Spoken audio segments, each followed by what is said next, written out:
हे दोस्तों, कैसे हैं आप सब। नवंबर 23 के लिए सीए इंटरमीडिएट ऑडिटिंग की तैयारी कैसी चल रही है? अच्छी चल रही है? डर लग रहा है? अच्छा पेपर है ना। एक ऐसा पेपर है ऑडिटिंग ना जहाँ पे हर बच्चे को डर लगता है, क्योंकि इवन इंस्टीट्यूट का पासिंग परसेंटेज बहुत कम है। उसका भी कुछ पर्टिकुलर रीजंस है। तो मैं आज क्या करने वाला हूँ आपसे, एक बहुत important chapter which is audit of financial items, जो ऑलमोस्ट 12 नंबर का पेपर में आता है।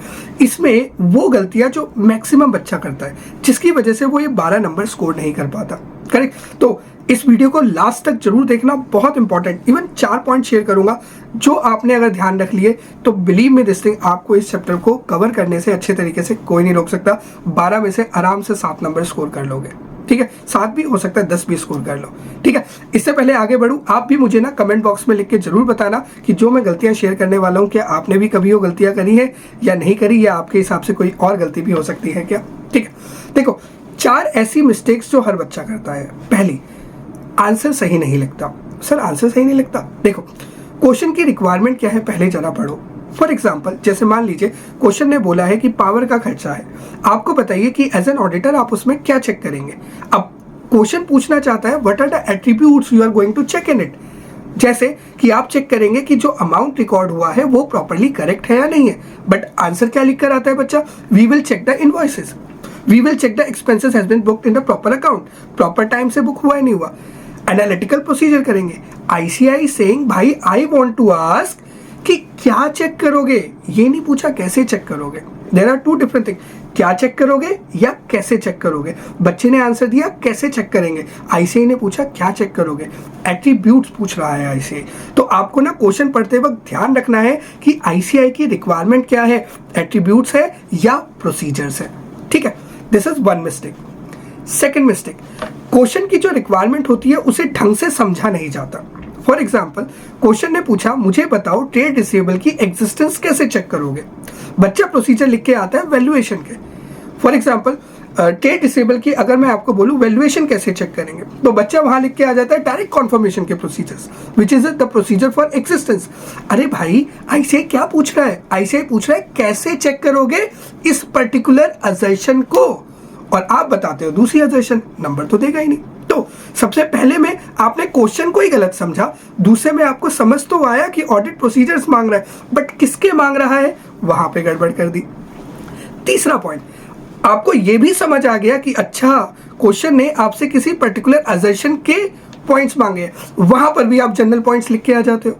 फॉर एग्जाम्पल, क्वेश्चन ने बोला कि मुझे ट्रेड रिसीवेबल की वैल्यूएशन चेक करनी है, कैसे चेक करेंगे।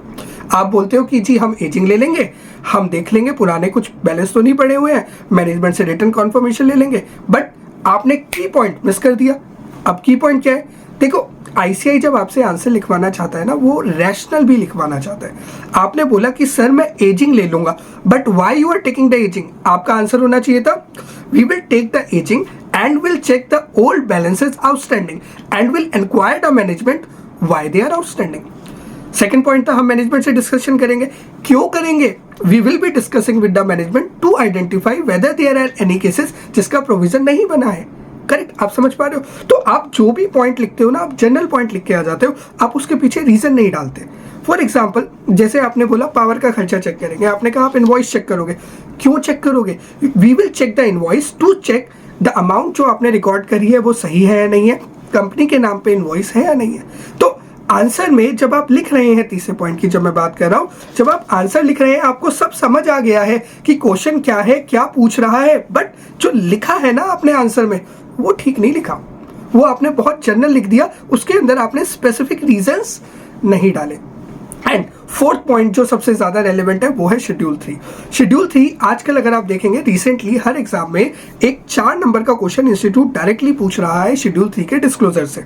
एक बार पूछा था कैश में क्या डिस्क्लोज करोगे, एक बार ट्रेड रिसीवेबल में क्या डिस्क्लोज करोगे, सीएसआर में क्या डिस्क्लोज करोगे, क्रिप्टो करेंसी में क्या डिस्क्लोज करोगे।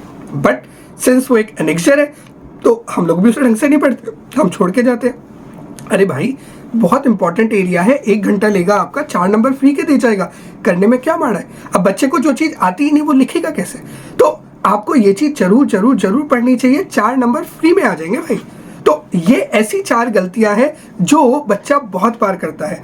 अगर आपने भी ये 4 गलतियां करी ना तो दोस्त you are only responsible for your results. But हाँ, अगर आपने मेरी बात सुनने के बाद अब नहीं करी तो ट्रस्ट में दिस थिंग, पेपर में जब बैठोगे ना तो मुझे दुआएं जरूर दोगे कि आशीष सर ने बताई थी इसीलिए हमने गलतियां नहीं करी। ठीक है, चलो इस वीडियो में इतना ही रखता हूं, मिलूंगा आपसे दोबारा अगली वीडियो में, तब तक के लिए जय श्री श्याम।